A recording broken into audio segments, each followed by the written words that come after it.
We got an attack here. I guess you know that. 2 is next. It is. Now going back to Baghdad. I need Amman, I need Saudi Arabia, I need the White House, I need the Pentagon. Don't interrupt us. We gotta get the book. Who is it? Interrupted Baghdad right now. Baghdad continues to be a target. This area is under threat of imminent attack. Planes that are on the ramp are taking off. I can see a jet plane taking off right now.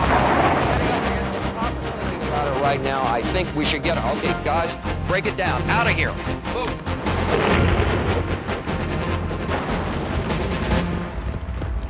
The first war in the last decade of the 20th century.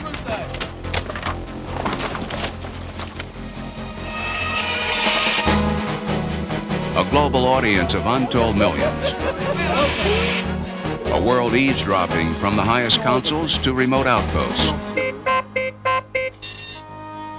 People were frozen in concentration, disbelief, wonderment. Fall and early winter of 1990 and 91. A dangerous time of firsts. The first play for power in the new post-Cold War era. A challenging test of extraordinary cooperation between the superpowers for the first time since they fought the Nazis. The United States and the Soviet Union, partners against one who would smash a fragile peace within the family of nations. The first time a nation would try to break out and become a regional superpower in the explosive Middle East. The first time in a century that one Arab country invaded another, Arab fighting Arab. The first test of America's armed forces with its new faces, including women close to the lines of battle.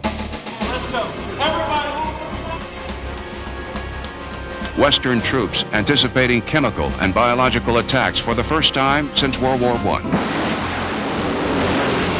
The maiden battlefield test of expensive and new computerized weaponry, including the Patriot missile, canonized as the war's first hero. And for the United States, the first war since Vietnam and the most popular one among Americans since the Second World War.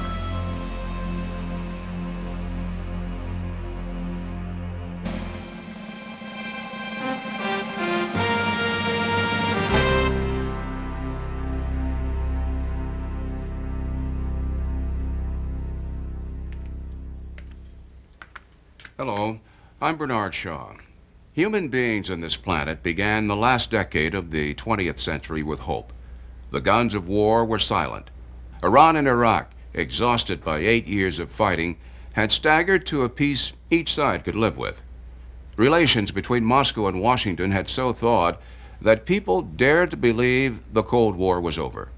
Freedom and reform were rolling across Eastern Europe. Everywhere, barriers were falling.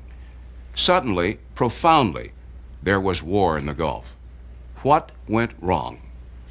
On this most ancient of battlefields, war exploded, triggered by contentions over oil, driven by grievances colonial powers imposed, and assured by a world searching for order, a world refusing to watch a militarily strong nation impose its will on a weak neighbor. Thus, this story of leaders, warriors, historic hatreds, and the strategy surrounding the Gulf crisis that became the Gulf War.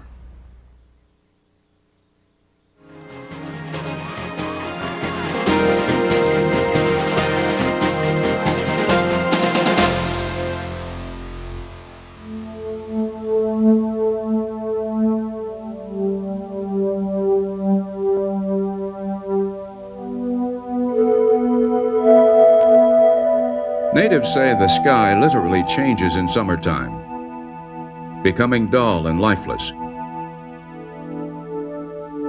One Washington wit describes it as the color of television tuned to a dead channel. At a time of year when heat and humidity slow the federal government and drive up the murder rate, this first day of August 1990 is unbelievably wonderful. 85 degrees, humidity only 36%. Barely a hint of the storm to come.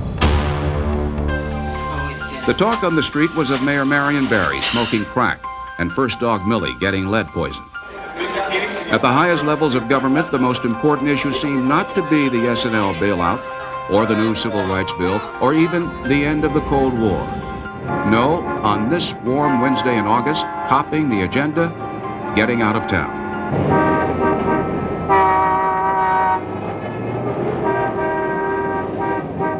Like so many others in the United States Capitol, President Bush was looking forward to vacationing on the shores of New England. But first, a typical day of political wrangling and photo opportunities. The battle over a new budget would end this day in stalemate. The 41st president retires to the family quarters on the third floor of the White House, unaware he would soon be facing the biggest gamble of his political career. At approximately 8 p.m., an aide delivers an urgent message from the White House Situation Room. Iraq has invaded Kuwait. We have some drama unfolding in the Middle East to report to you tonight. Diplomats in Kuwait are now saying that Iraqi troops have crossed the border into Kuwait. As the president follows the latest reports from CNN and the CIA, the signs grow more ominous. Soviet-built Iraqi tanks rumble through the Kuwaiti capital. One member of the royal family is killed. The rest, including the emir, are forced to escape to safety in Saudi Arabia. Well, I'm sitting here overlooking the American embassy and the palace of the emir. We hear continuous small arms shooting from that area. The entire Gulf has been stunned. It's been greatly shocked by the Revolutionary Command Council on Thursday is announcing that the Kuwaiti government has been overthrown. Masterminding the invasion is a dictator whose strength has inspired the dreams of the disenfranchised and terrified the rich and powerful throughout the Arab world. Saddam Hussein, president of Iraq and leader of the world's fourth largest army, 1 million men under arms. Saddam. In Arabic, it means one who confronts. The one who confronted Kurdish rebels with chemical death. One who confronted his political rivals with torture and the point of a gun. Confronted his eastern neighbor, Ayatollah Khomeini, in an 8-year war that killed hundreds of thousands of Iranians and equal numbers of his own countrymen. Parts of his nation were in ruins, the economy in shambles. And now, the one who confronts turns his attention to his rich Arab cousins to the south. Kuwait, a jewel box slightly smaller than New Jersey.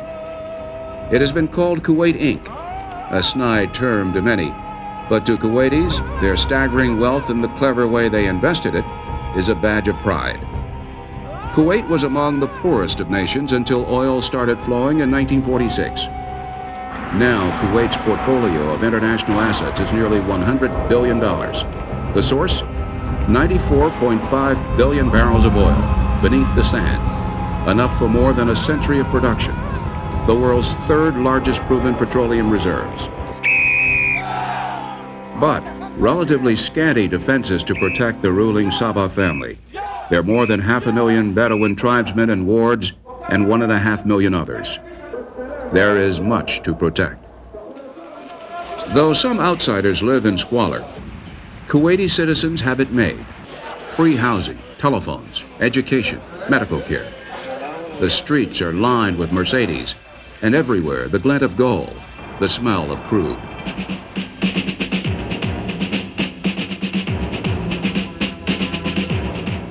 All of this is tantalizing to Saddam and irritating.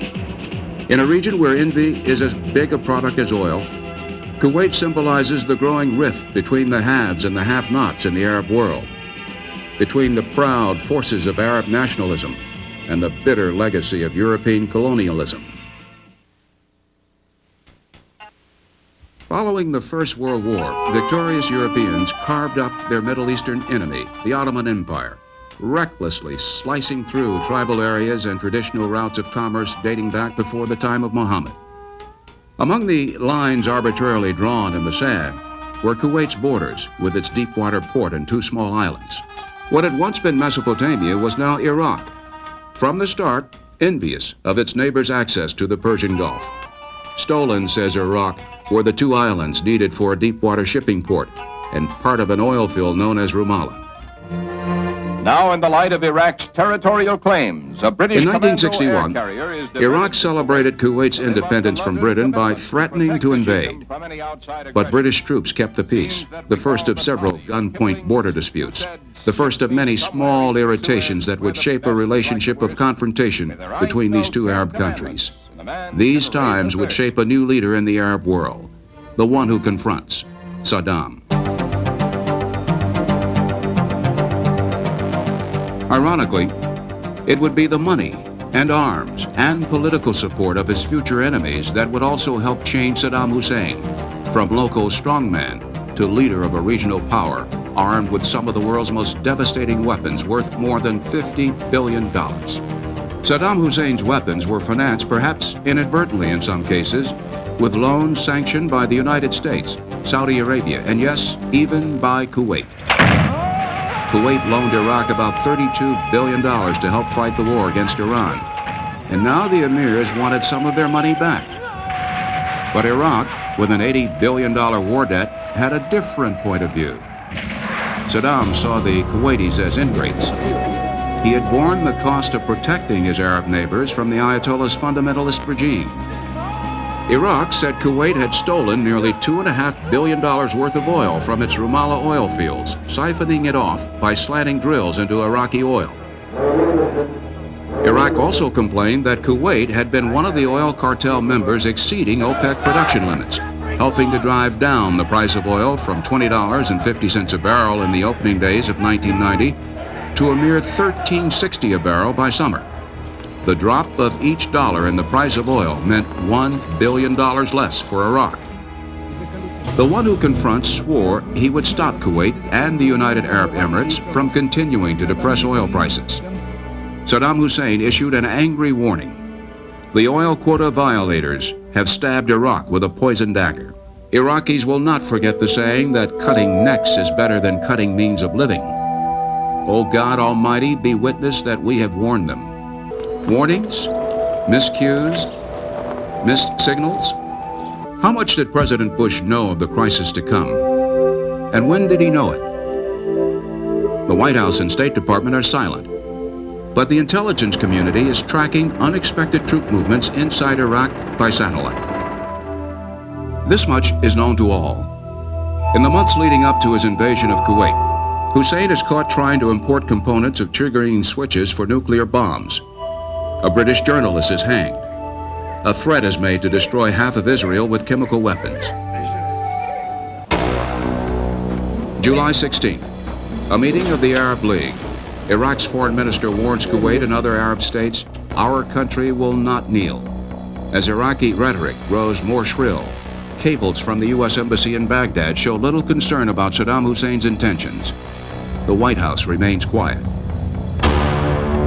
July 18th, Baghdad radio broadcasts a letter from the Iraqi foreign minister to the Arab League, charging Kuwait with systematically, deliberately, and continuously harming Iraq by encroaching on its territory, stealing its oil, and destroying its economy. Such behavior, it says, amounts to military aggression. July 20th, Israeli Defense Minister Moshe Aarons meets with U.S. Defense Secretary Dick Cheney to show evidence that Iraq is bracing for war.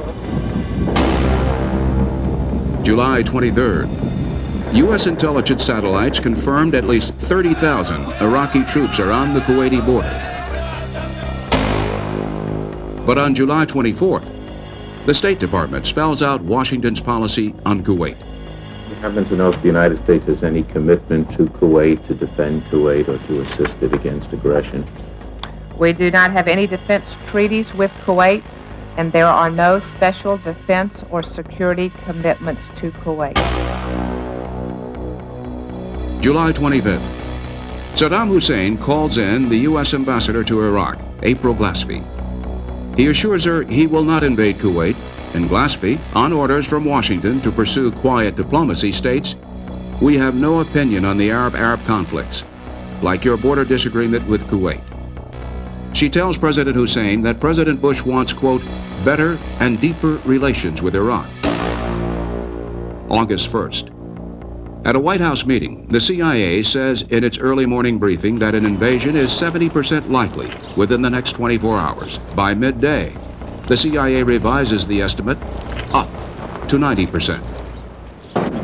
At 6 p.m. Washington time, Iraqi troops cross the border into Kuwait. Full control of the military situation in Kuwait, the nation they invaded, and a dispute over borders and oil production. NATO, the UN Security Council has been working all night on a resolution to condemn Iraq.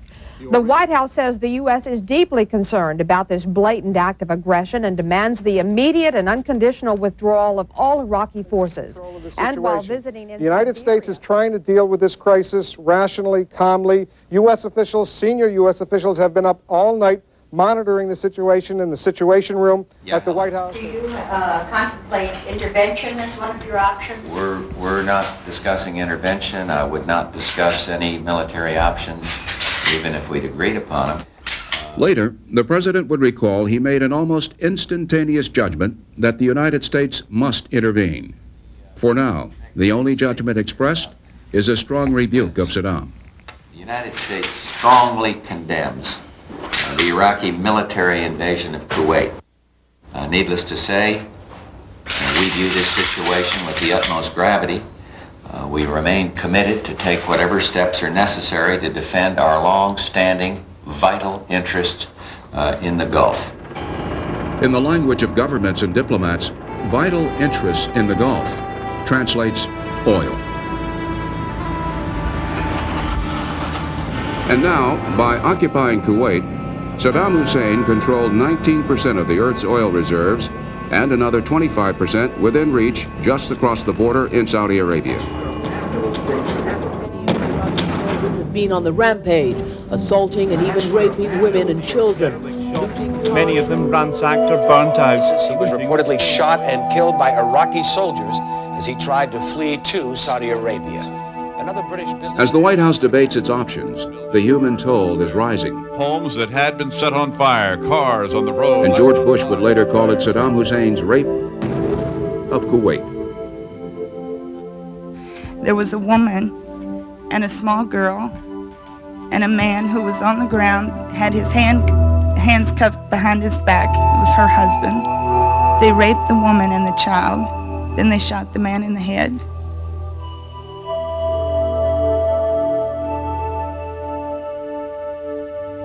The Iraqis dunked his head into a swimming pool until he almost drowned. They pulled out his fingernails and applied electric shock to sensitive private parts of his body. He was lucky to survive.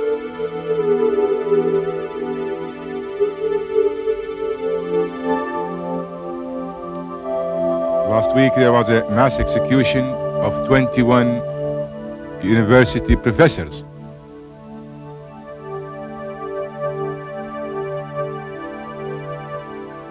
It is a normal Iraqi practice to arbitrarily arrest 50 to 75 Kuwaitis each afternoon and throw them into the jails in each neighborhood, where they are tortured and humiliated and urinated on and forced to consume their own feces.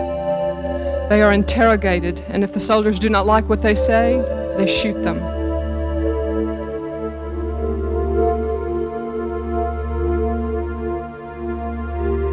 They took the babies out of the incubators. Took the incubators and left the children to die on the cold floor.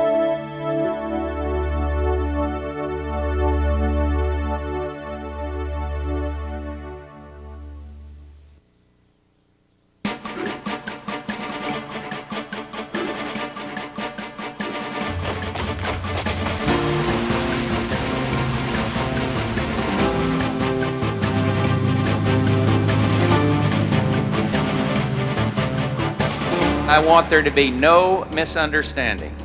I will hold the government of Iraq responsible for the safety and well-being of American citizens held against their will.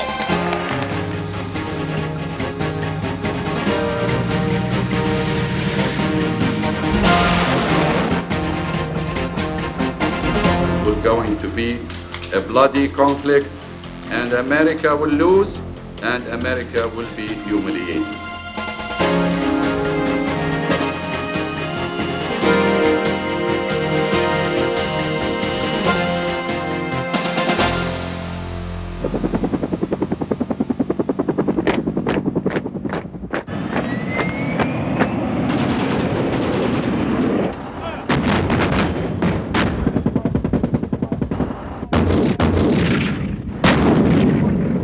An extraordinary multinational military force.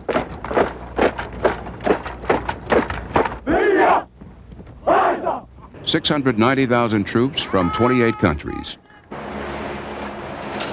Many with competing interests, conflicting goals, until now.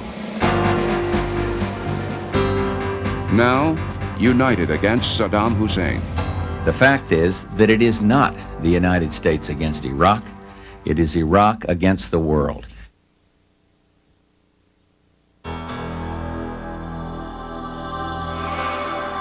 Initially, the president responds cautiously to the invasion of Kuwait, freezing Iraq's assets, and protectively Kuwait's. Anything new on the Gulf? What's going on in the Gulf? Any new developments, Mr. President? No, I had a long talk with King Fahd just now. What did he want? Well, we're just reviewing options, and he's going to have some meetings over there. British Prime Minister Margaret Thatcher advocates going a step further, bolstering the design for what would become U.S. policy in the Gulf. None of us can do it separately. We need a collective and effective will. With the commitment of British support, the president starts lining up the multinational effort to stop Saddam. Mr. President, how can you and other world leaders prevent the installation of what you've termed a puppet government? Just wait. Watch and learn.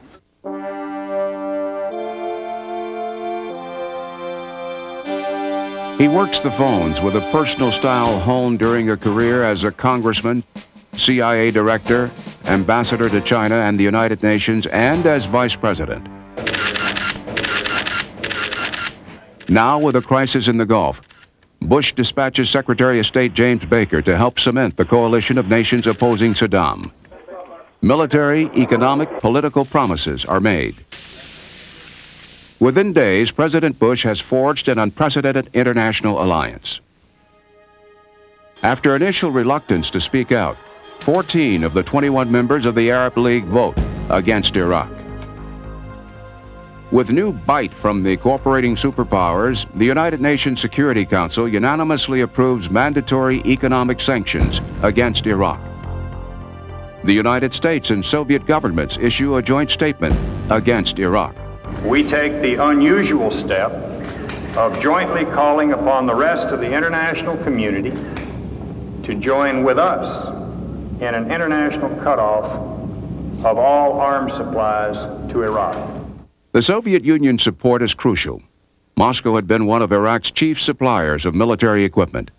Its military advisors were still in Baghdad when Soviet-built tanks led the invasion of Kuwait.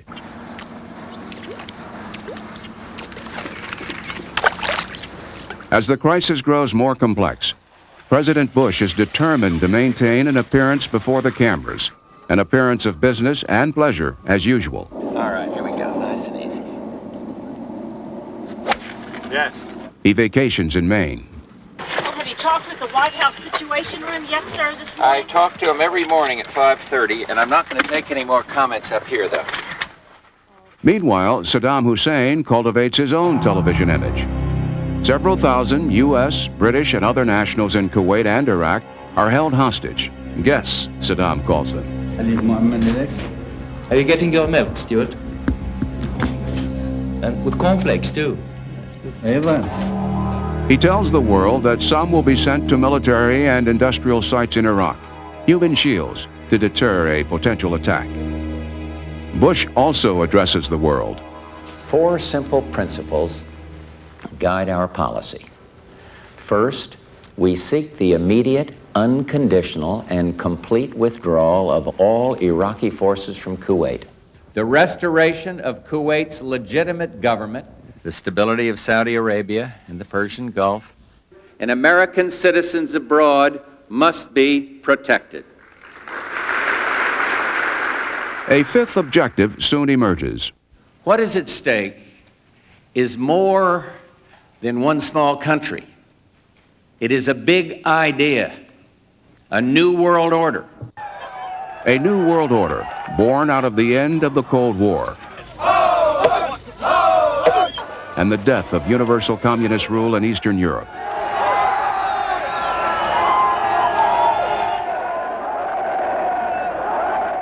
born too out of fears that history might repeat itself. As was the case in the 1930s, we see in Saddam Hussein an aggressive dictator threatening his neighbors. Bush, a veteran of World War II. At age 18, the youngest pilot in the Navy. 58 combat missions before he was shot down and rescued in the Pacific.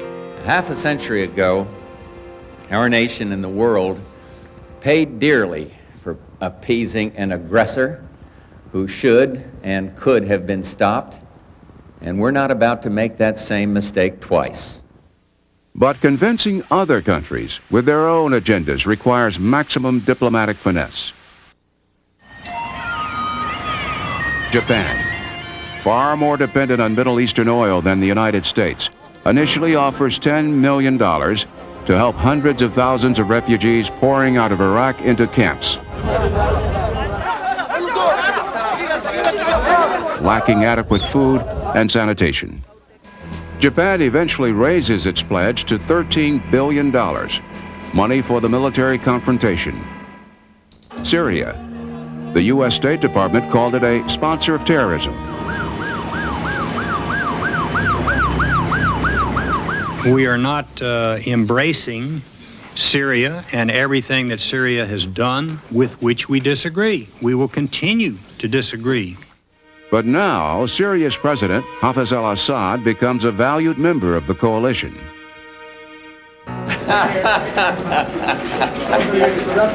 And despite the image of superpower harmony, Bush and Gorbachev disagree over linking the future of the Palestinians to an Iraqi withdrawal from Kuwait. And it seems to me that there is a link here. But the thing that I feel strongly about is that these issues are not linked. President Bush presses on. At the United Nations, he speaks of life after the Cold War, of a new world order. A partnership based on consultation, cooperation, and collective action. I see a world of open borders, open trade, and most importantly, open minds. But Bush's vision of a peaceful future is challenged by the political messiness of the present. No war now! No war now! Despite his pledge to promote democracy, critics charge the president is going to war to protect oil, to protect rich autocratic monarchies. And just before the shooting starts, the more cooperative Kremlin takes a page from old Soviet regimes, ordering in troops and tanks against Lithuania's independence movement, killing at least 12 people. Clearly, there is disorder in the New World Order, so much so that a historic coalition of armies is assembled in the Middle East. They would find out if their political success, agreeing on a common cause, could be duplicated in battle.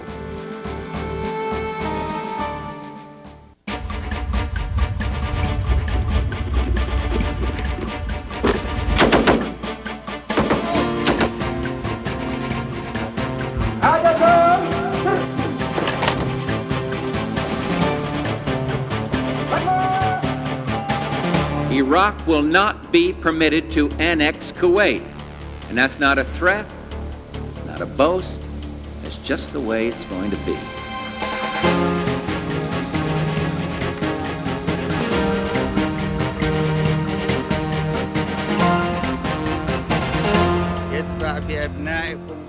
Mr. Bush, ladies and gentlemen, is sending your sons to a war which has no human value or meaning.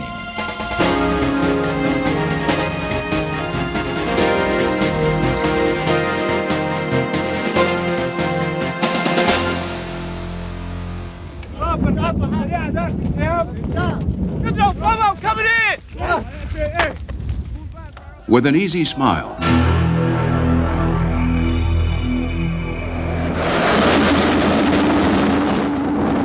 the pat of a small shoulder,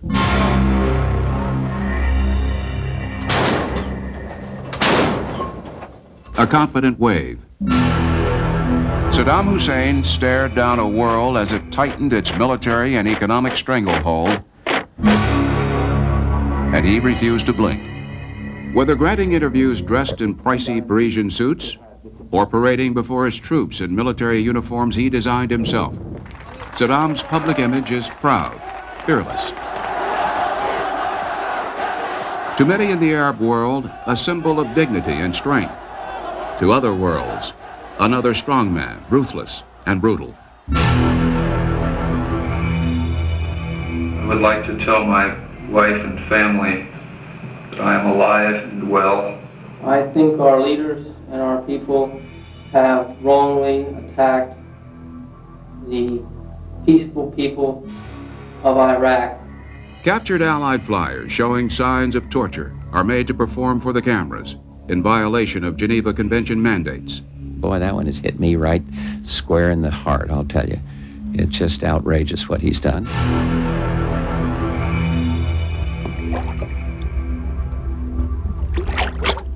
A sickening sight. Thousands of gallons of crude gushing into the Persian Gulf, deliberately released. No military advantage to him whatsoever in this. It's not going to help him at all. Absolutely not. We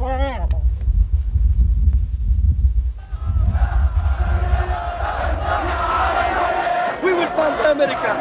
Hi, Saddam Hussein! To many Arabs, Saddam Hussein's defiance is a call for unity and self-reliance, a blow against years of foreign domination, an attack on the infidels. What he has is the appeal to rage. There is no appeal for Saddam Hussein as much as there is an appeal for the confrontation with the West. It was, after all, the colonial overlords who exploited the Arabs, reshaping the Middle East for their own economic gains after the First World War. After World War II, the West helped the Jews establish their own state in the midst of Muslim Holy Lands. Today, the West supports the rich oil emirs, often seen by the millions of poor and working-class Arabs as decadent and spoiled.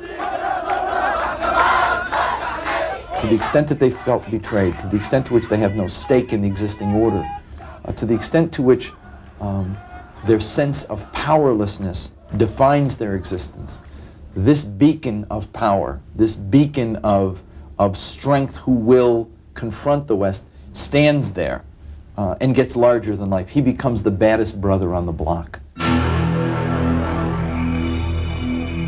He says it is his destiny to become the heir to the legend of Nebuchadnezzar, the godlike king of ancient Babylon in the land that would become Iraq, to become the leader of a new Arab nation spanning the Middle East.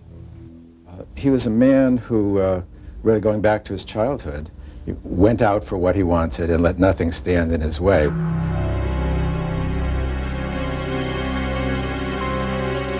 Pieces of the puzzle that is Saddam Hussein were crafted in a childhood filled with coups and conspiracies, poverty and hatred. Hatred for the British who fought and imprisoned the uncle who raised him. Hatred that grew in his student days when he joined the Ba'ath Party, an underground anti-Western group campaigning for Arab unity. Hatred that hardened a 22-year-old into an assassin, handpicked to kill Iraq's military ruler, Abdul Karim Qasem. The attempt failed.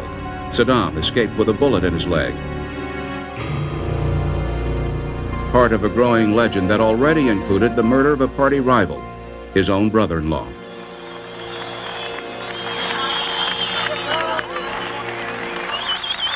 Cairo, where he studied law at a time when Egypt's charismatic leader Gamal Abdel Nasser was electrifying crowds with his message of Arab unity and freedom, a legacy Saddam Hussein would later claim as his own.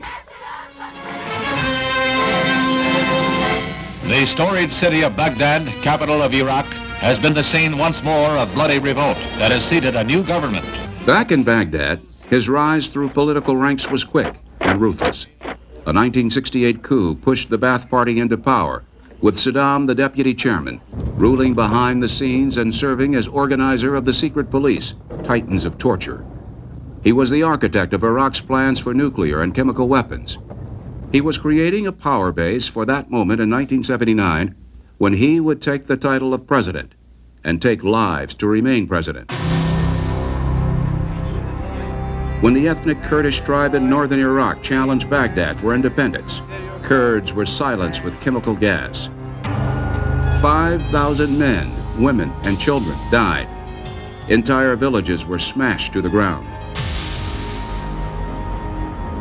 Criticism of Saddam's police state, no matter how slight, is silenced with torture and death.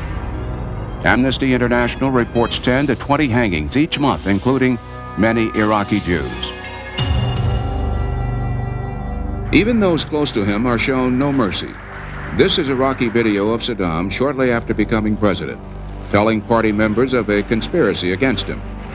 One high official gave a fabricated confession naming several co-conspirators, while Saddam coolly puffed on a cigar. Saddam then read his own list, which included the name of a lifelong friend. Each person named was escorted from the room and later shot. Those left behind broke into nervous applause. Saddam Hussein really rules by fear, and his advisors are basically sycophants who are afraid, for very good reason, to counter Saddam Hussein. Political loyalty is sealed with blood by forcing party members to become partners in punishment by death. On the occasion when the Communist Party was outlawed in Iraq, he not only had 500 members rounded up and sentenced to death, but he had his own ministers perform the executions of them. The eyes of Saddam are everywhere, reinforced by 100,000 East German trained secret police. But terror and torture are only part of this man. We have seen a negative portrait of Saddam Hussein.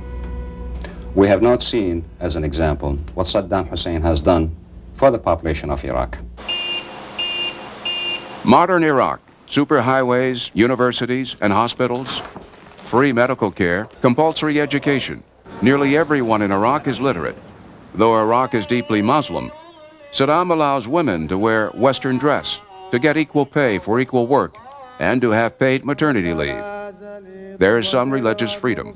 He has been able to distribute much of the wealth of Iraq coming out of the revenue of oil, all the way down to the lowest masses. Per capita income distribution in Iraq is one of the best ones in the Middle East. And he has given the Iraqi people a sense of focused national aspiration. And the people respond passionately.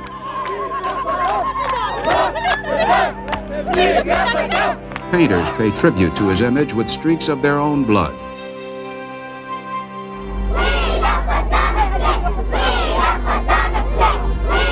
Children sing of his exploits.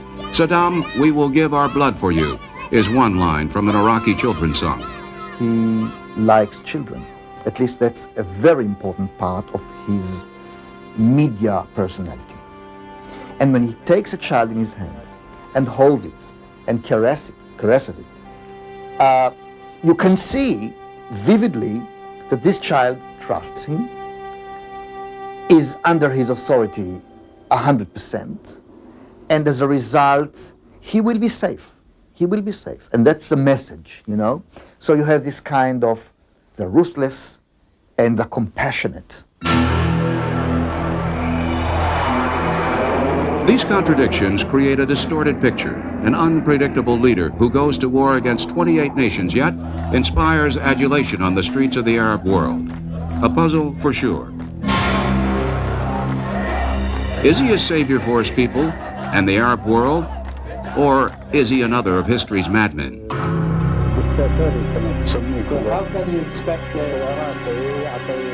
This much is certain. Saddam Hussein is not invincible. The man who would not blink before the world blinks continuously in an interview with CNN's Peter Arnett. After the war began, Saddam batted his eyes as often as 40 times a minute, twice as fast as he did in an interview a few months before. Experts say such blinking could be a sign of shell shock. Some say it could signal a mental collapse. While Saddam Hussein continued staring down the world, in his appearance, he became less intimidating.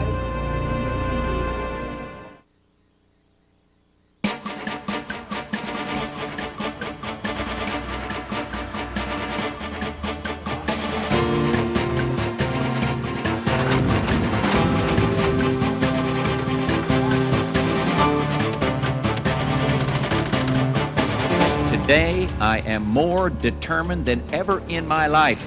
This aggression will not and must not stand.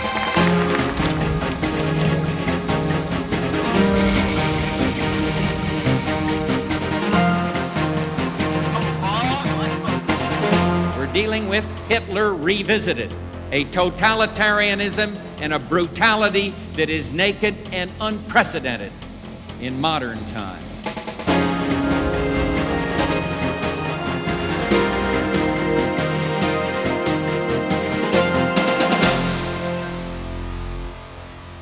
The bombs, the rockets, the missiles would not fall for months. Nor would there be the bloodshed from Desert Storm for months.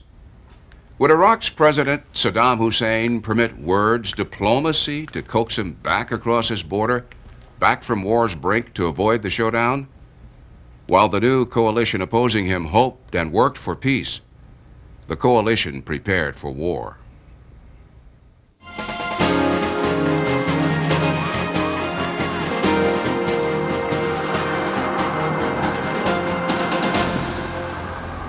I'm disturbed because my life will be changed.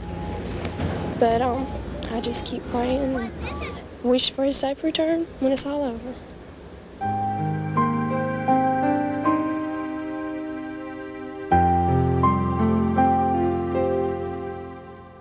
For the sailors, airmen, Marines, soldiers, and their families, the hell of war comes long before any shots are fired. I just think the Navy shouldn't let daddies go away this long, but still, they have to keep the world safe. You're a great Navy family. God bless you all, and farewell.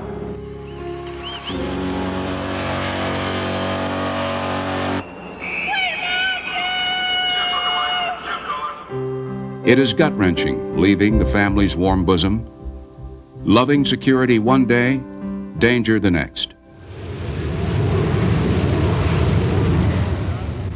Paratroopers from Fort Bragg, North Carolina, were the first to say fast goodbyes. In darkness, they hurried to answer the president's call on the night of August 7th.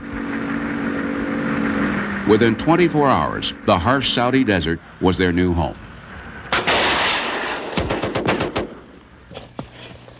Ready!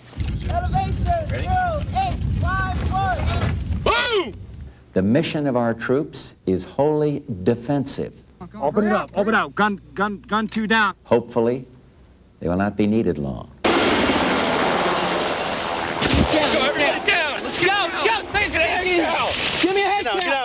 But the training at America's military bases intensified as thousands more men and women got in shape to ship out.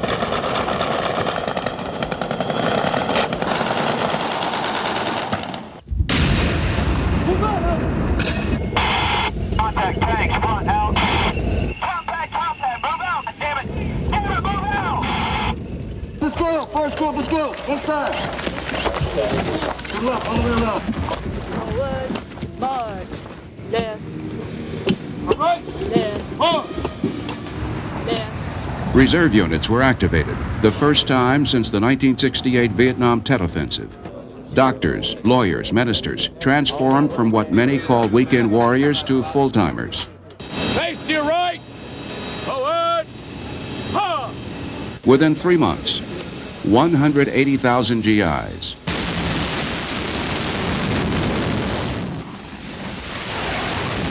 Hundreds of aircraft.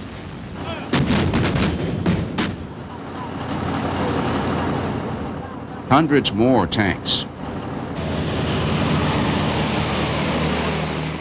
And billions of pounds of equipment in place in Saudi Arabia. It was the fastest deployment in United States history and the largest since Vietnam. Anything you all want to know? If I don't know the answer, I'll just make it up. One of the chief architects, Stormin Norman. H. Norman Schwarzkopf has that nickname because he throws things when he's angry enough. But this four-star general is also known for his IQ of 170. 2 years ago, he created a contingency plan based on this premise.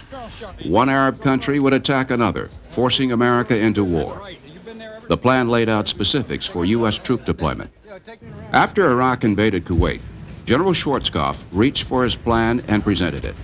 A key reason America was able to respond almost immediately. There was never any doubt in my mind that we were going to get air superiority very quickly. We were going to control the air, but what I needed was tank killers in here. So now I got the tank killers in here, and I got the people that are going to maintain them and keep them flying, and we're all feeling a lot better about the situation. Let's face it, if he dares come across that border and come down here, I'm completely confident that we're going to kick his butt when he gets here, and it's going to be because of you folks right here. We're counting on you. Selling the plan was the mission of Stormin' Norman's two bosses, General Colin Powell, chairman of the Joint Chiefs of Staff, and Dick Cheney, Secretary of Defense. Powell, the first black and the youngest man to rise to the nation's highest military post, had been a national security advisor to President Reagan. I'd like to see this thing solved peacefully. We've got no desire to go out and hurt a bunch of Iraqis. We've got no desire to get any of our folks hurt.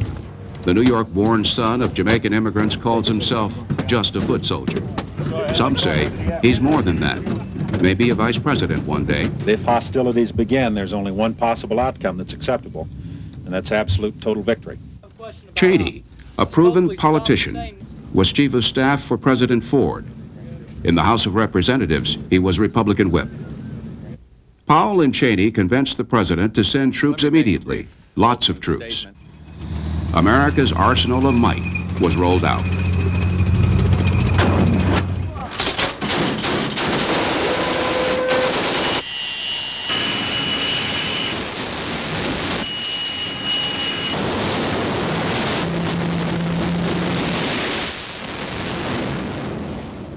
We would be using capabilities that were far more lethal, far more accurate, and far more effective than anything we have ever used before.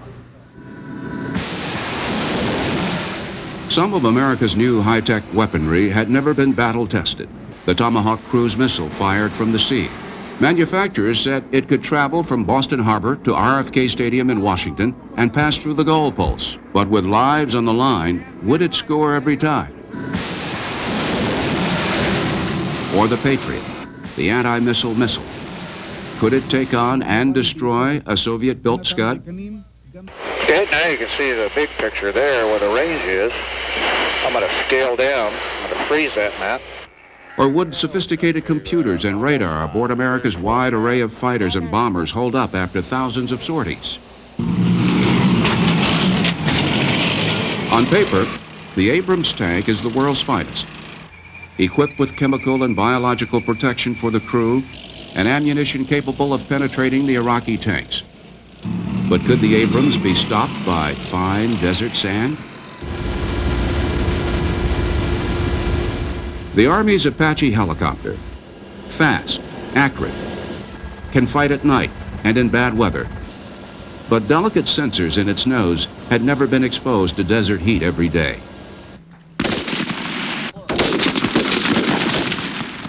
The foot soldiers are equipped with an improved M16 rifle with twice the range of the Iraqis' AK-47 and twice as many parts. Sand could be a problem. Right, talk to me!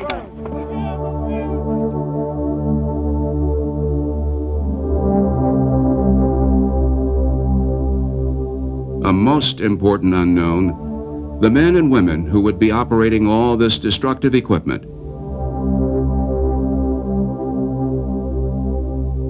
Well-trained, but few had tasted battle.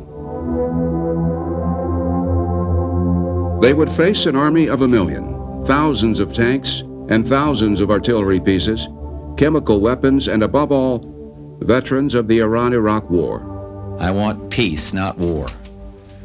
But if there must be war, we will not permit our troops to have their hands tied behind their backs.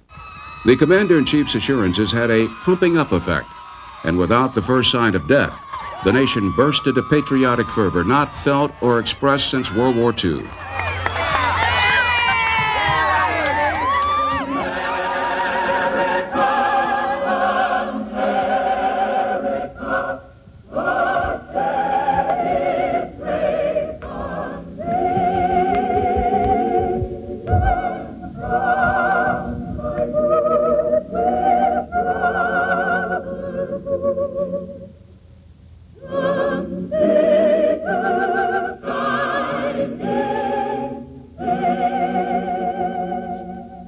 We cannot allow any dictator ruler to ruthlessly invade another country and torture and kill its inhabitants.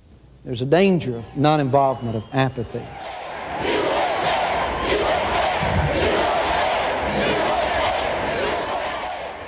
We are running out of these. I've been trying on the phone all day trying to get more of them. There seems to be a lot of support. Patriotism became as commercialized as Christmas. Despite a recession, people were buying, and manufacturers of war keepsakes couldn't seem to meet the national demand. But as the weeks passed, popularity polls showed a steady drop in the president's ratings. The adrenaline surge was over. Americans pondered the horrors of war. Rapid sales of gas masks in surplus stores, a sign of growing fears of terrorism. You got your mask, you may be a survivor. And Americans felt sorrow for the thousands of families split up by the sudden call to arms. The Petersons, both in the military, had to leave their 17-month-old son behind. For a mother to leave her child, it's one of the hardest things to do. No, he's waving goodbye. Come here, babies. Come on. Come on, babies. Come on. I had a problem after kids grew up and got grown. I had a problem hauling in 1,000 bales of hay putting up in yonder, you know. Yeah, but no, you're not here. I do all these things myself. In Clay County, Alabama, Monroe and Flossie Wood watched as 8 family members went off to war. You know, sometimes something has come across my mind, and it tells me, say, that you're not gonna see your children anymore.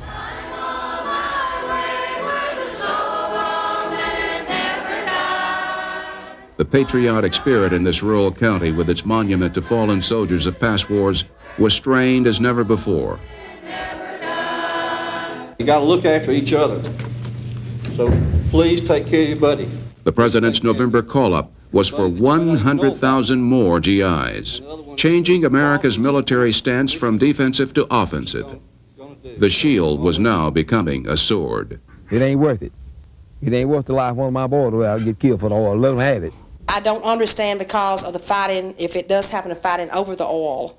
But right now, I don't think we should be there. But if they call, then I have to support the military. Good night. No. Won't be tonight. Got to have a baby with me.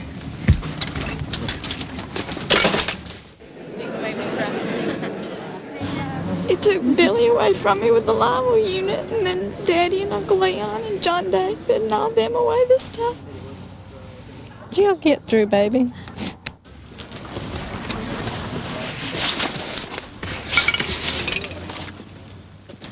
How you doing? I just want him to be here.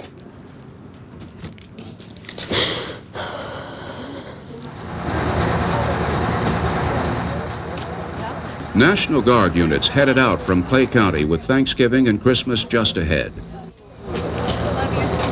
It's like you're just going through the motions. You can't, you hear Christmas songs and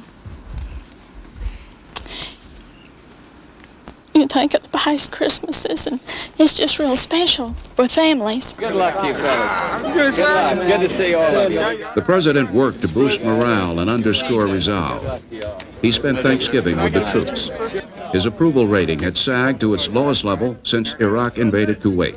People at home say, we don't want any more Vietnam. That's right, there won't be any. If anybody's asked to fight, they're going to fight and win. Some politicians, sensing America's new concerns, reacted to the president's call-up of additional troops with anger.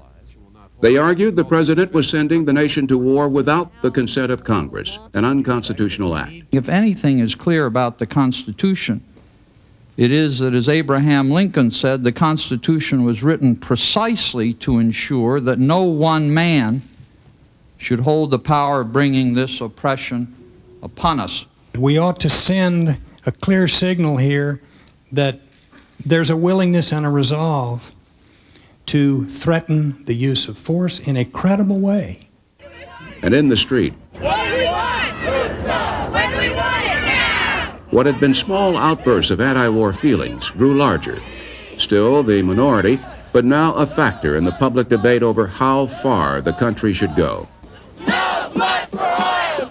No blood for oil! No blood for oil! 1, 2, 3, 4! We don't want your bloody war! 5, 6, 7, 8! We will not cooperate! What do we want?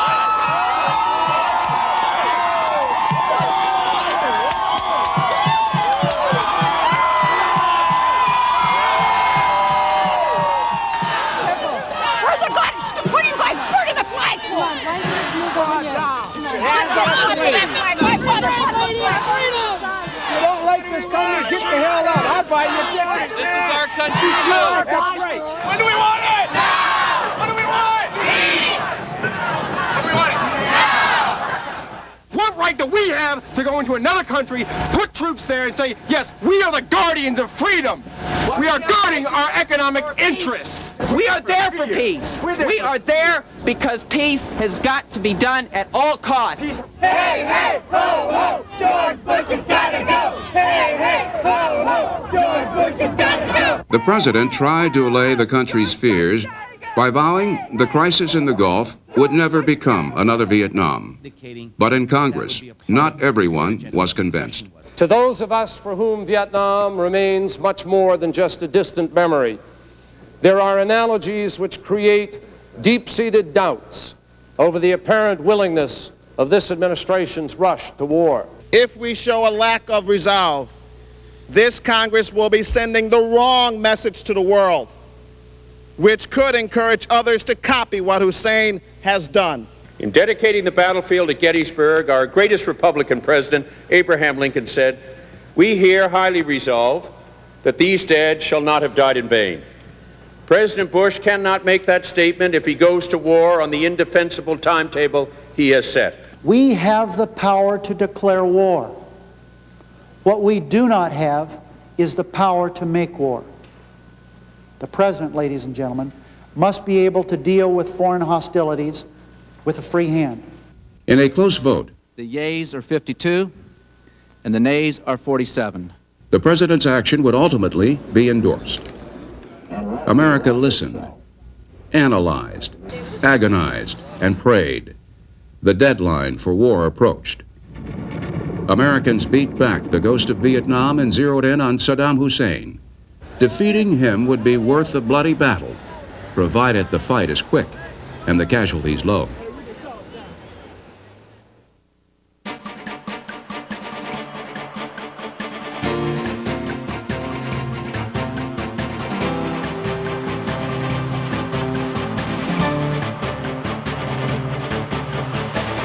Question is, are we just going to fight in Kuwait, or are we going to level Baghdad? No comment.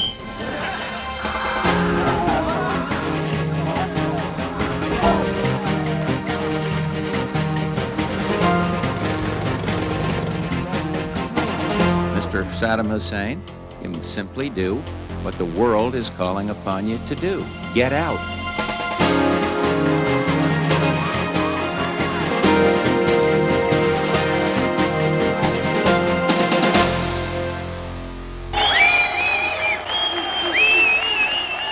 January 11th, Secretary of State James Baker with Air Force pilots in Saudi Arabia.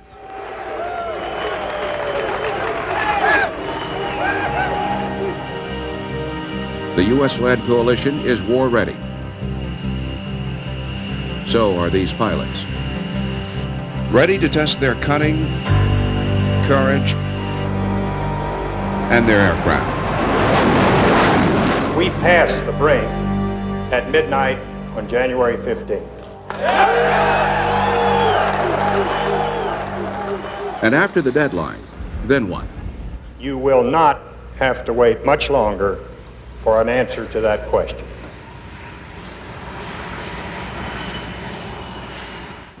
But there's another question, not easily answered. How could diplomacy succeed building an international coalition, mounting a naval blockade? The draft resolution has been adopted. And passing a dozen UN Security Council resolutions against Iraq, but failed to prevent war.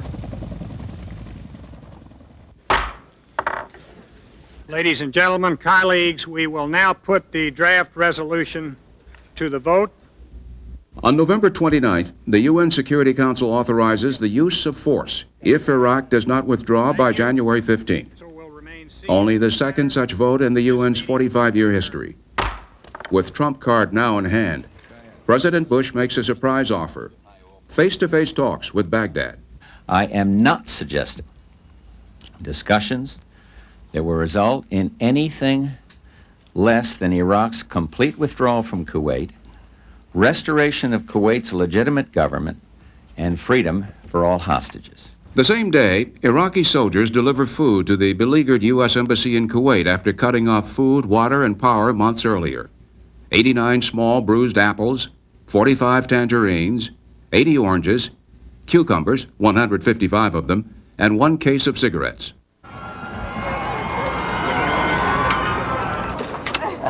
And 6 days later, Iraq's president announces he will release the remaining hostages.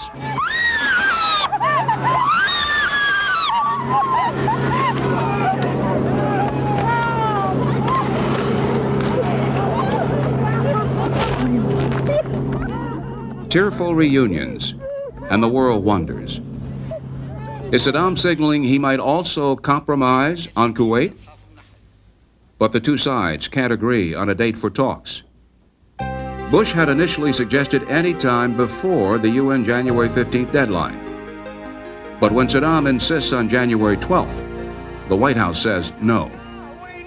3 days wouldn't leave enough time for Iraq to pull its troops out. Saddam Hussein is not too busy to see on short notice Kurt Waldheim, Billy Brandt, Muhammad Ali, Ted Heath, John Connolly, Ramsey Clark, and many, many others on very short notice. And it simply is not credible that he cannot, over a 2-week period, make a couple of hours available for the Secretary of State on an issue of this importance. Finally, the breakthrough. Secretary of State James Baker and Foreign Minister Tariq Aziz will meet in Geneva on January 9th. You're smiling, sir. Does that mean you're hopeful? I always smile. Is there really any chance to avoid a war? The unresolved issues are formidable. Not only the future of Kuwait, but also Iraq's weapons of mass destruction and the question of Israel's 25-year occupation of Palestinian land.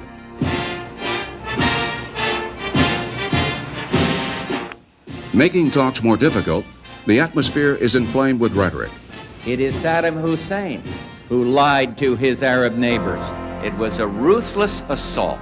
2 weeks ago, I made mention of the Nuremberg trials. The world will hold him accountable. What we are looking at is good and evil, right and wrong.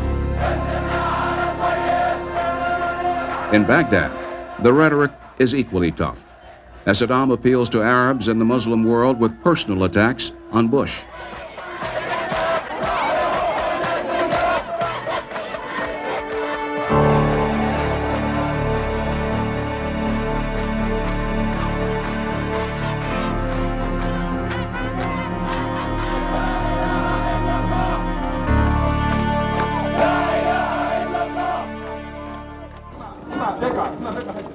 The talks in Geneva bring a temporary ceasefire in the war of words, but nothing to prevent the bombs and bullets.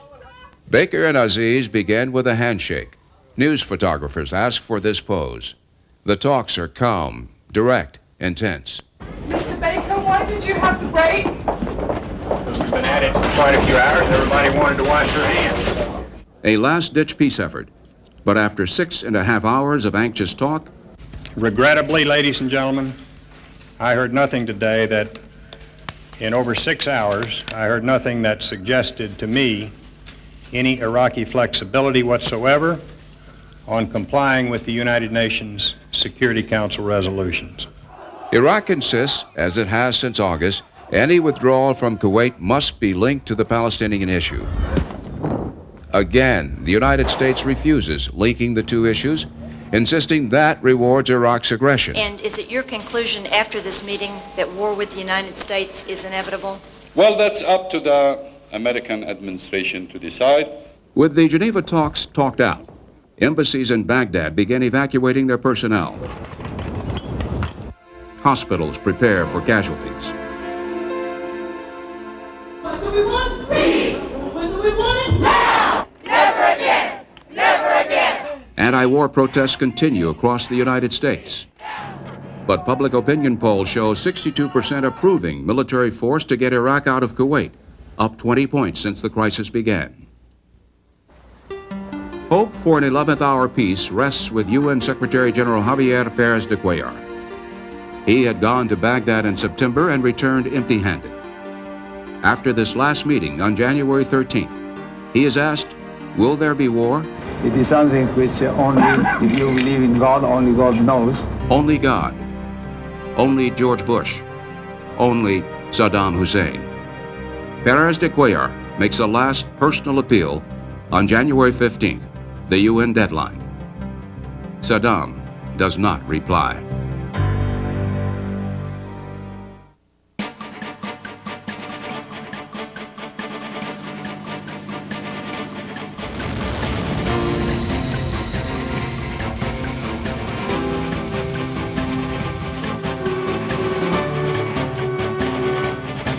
Regrettably, ladies and gentlemen, I heard nothing today that, in over 6 hours, I heard nothing that suggested to me any Iraqi flexibility whatsoever. Mr. Foreign Minister, if the war starts in the Middle East, in the Gulf, will you attack Israel? Yes, absolutely yes.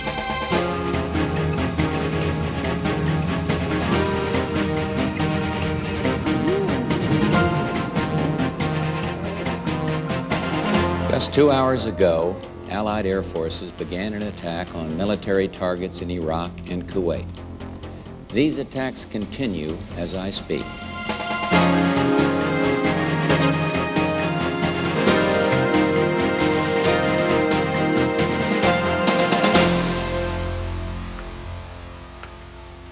On January 13th, 2 days before the United Nations deadline, I was in Baghdad to interview President Saddam Hussein. I began to smell war, although I hoped it would not come. A very senior Iraqi official told me his nation would ignore the deadline because Iraq could not stomach being told what to do, even by the world community. Civilian militias sprang up on street corners. Boys were given guns and automatic rifles. People hoarded food. Iraqi officials told me the interview with Saddam would come 1 or 2 days after the January 15th deadline. I was forced to wait for Saddam, to wait in Baghdad with CNN correspondents Peter Arnett and John Holloman, to wait for what came.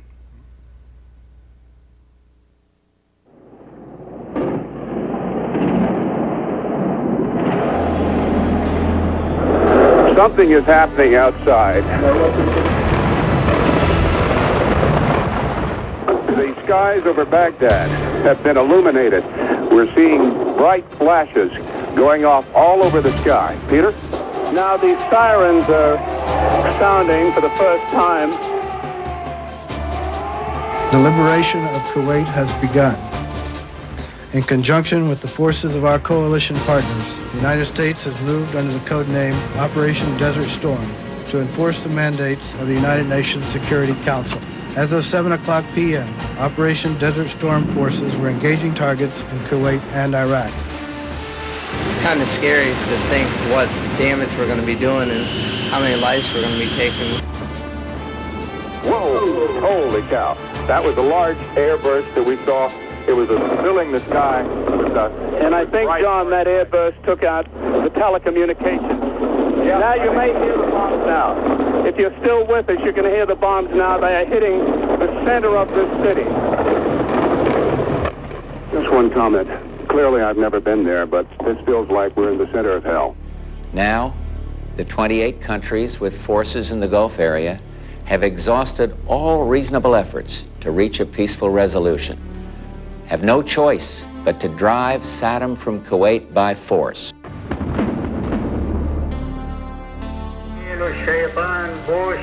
And Bush, the Satan, has perpetrated his crime. He and the criminal, and the great battle has been initiated, the mother of all battles. We will not fail. There continue to be these flashes of light off in the distance to the south. Peter Arnett, your reflection. Yes, John, I couldn't help thinking as I heard the bombs, the distant bombs. Well, from what I saw last night, I cannot imagine if this goes on more than another day that they would have any kind of will to fight at all. Buddy, nice. Good job. Good job, buddy.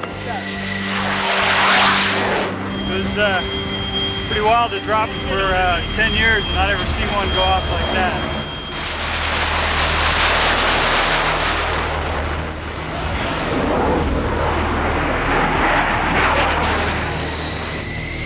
We are flying a total of about 2,000 air sorties of all types each day. More than 80% of all of those sorties have successfully engaged their targets.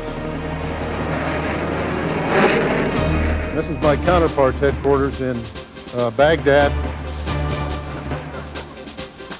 Headquarters of the Air Force. Keep your eye on all sides of the building as the airplane overflies the building and drops the bomb down through the center of the building. This is the city that Saddam Hussein said he would attack with missiles should the multinational force attack him.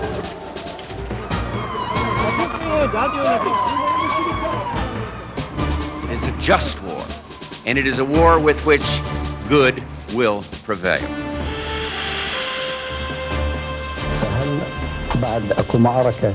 Will there ever be a greater battle than the battle in which, on the one side, God leading, and on the other, devil or Satan leading?